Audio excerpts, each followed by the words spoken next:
Hello and welcome to this taster session for BTEC Sport and Exercise Science. My name is Mr. Best.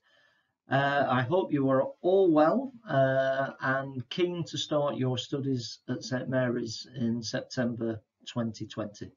Thanks very much for attending. I hope you get a good insight as to what BTEC Sport and Exercise Science is all about.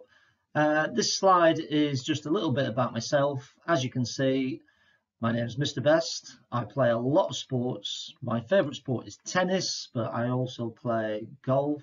I do mountain biking. I've played a lot of football in my time. I just like to try a bit of everything, really. I've been teaching at St Mary's for 26 years. I love it.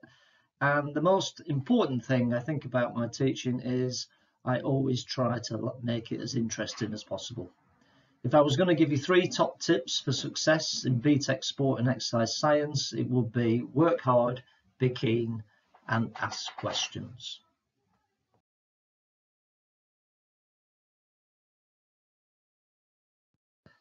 Before we start the taster session, I thought it might be interesting for you to know the units that are scheduled to be taught over the 2 years of the course. Sport and Exercise Science is made up of units. Some are optional and some are mandatory. Some are externally assessed and some are internally assessed.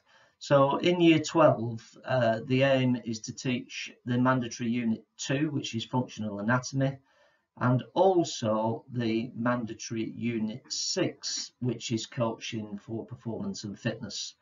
Functional anatomy is assessed via an examination, whereas coaching for performance and fitness is assessed by internal assessment. In the second year of the course, we'll move on to do Unit 3, which is Applied Sport and Exercise Psychology, and one other optional unit, which is yet to be decided and can often be decided by the one that the students would most like to do.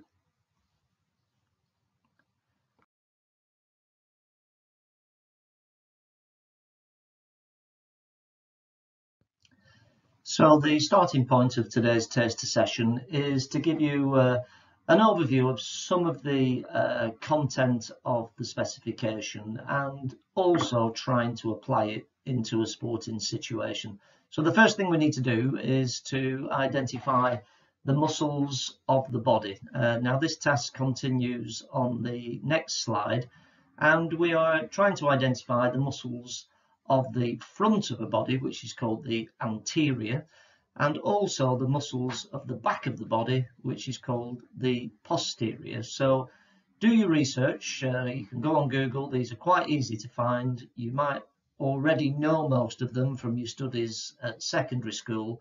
And as I say, the answers to the questions will be provided later on an accompanying PowerPoint.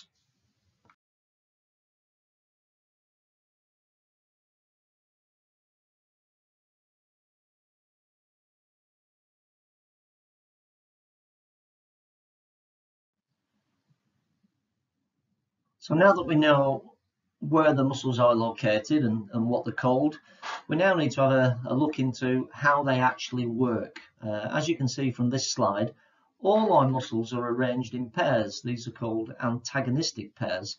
And when one muscle contracts, the opposite muscle, the antagonist, relaxes, and muscles contract and their attachments to the bones create the movement that we need to perform in sport successfully.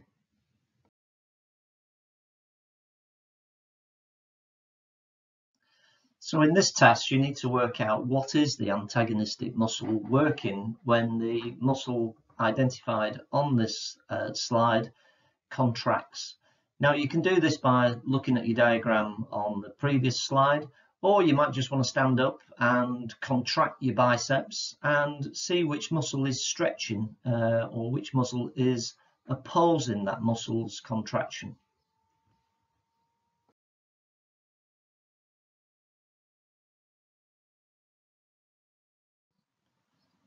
So now that we know that muscles work in pairs to create movement, we now need to look at movement and how we can describe that movement with reference to what is called the anatomical position. That is upright stance with limbs to the side of the body and palms facing forward. So there's two questions here where you're going to need to do a little bit of research.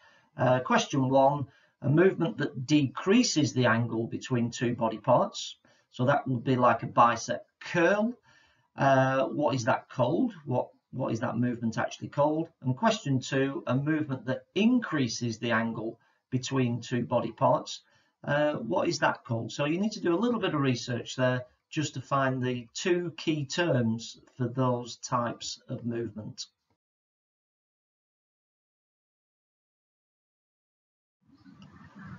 Okay, we've done the theory, so now we're going to look at the application, and this will be kind of describing the movement that's involved in kicking a football.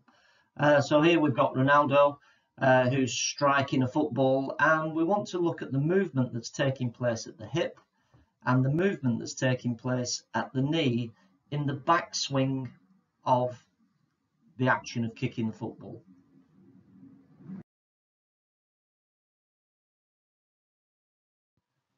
And similarly, again, we've got Ronaldo. Ronaldo now is actually kicked the ball, and we want to look at the movement that's taking place in going from the backswing to the follow through. So what's happened at the hip and what's taken place at the knee. So you need to find the movement terms that describe the motion that's taking place.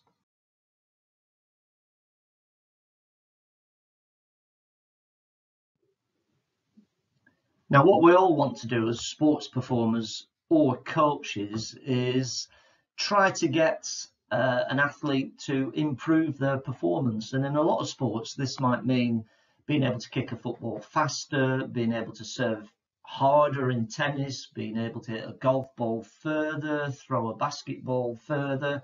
And that really involves forces. And you may have come across the different laws of motion that Newton came up with. And in this one, we're looking at Newton's second law. F equals ma, force equals mass times acceleration. If we rearrange that a little bit, we can see that force equals mass times change in velocity over time.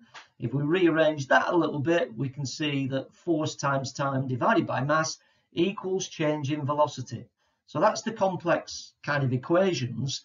But really what we need to know is if I want to change the velocity of an object, like a football, by the biggest amount, then what I really need to do is I need to apply the biggest force for the longest amount of time. That's the contact time my foot is in contact with the ball. And if the ball is of light and mass as possible, then it should change its velocity by the biggest amount.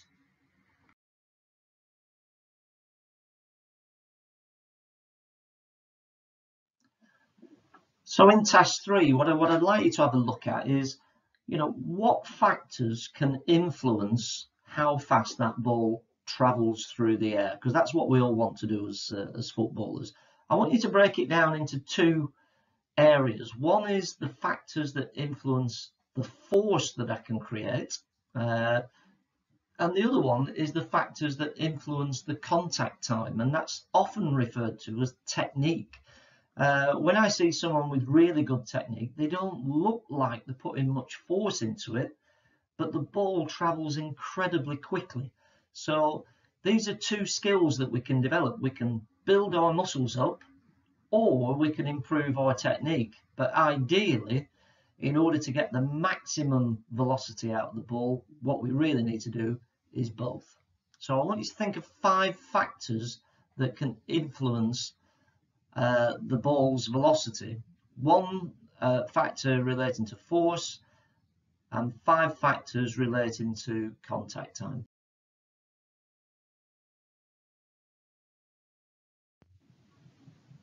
So I really hope you've enjoyed participating in this online taster session. Obviously, if we were in normal times, we'd be in the sports hall videoing and doing this in a very, very practical way. But in the meantime, I'd just like to thank you for attending. I want you to have a great summer. Most importantly, stay safe, and I really hope that we can start studying our BTEC Sports Science in September. So hope to see you soon, and thanks very much.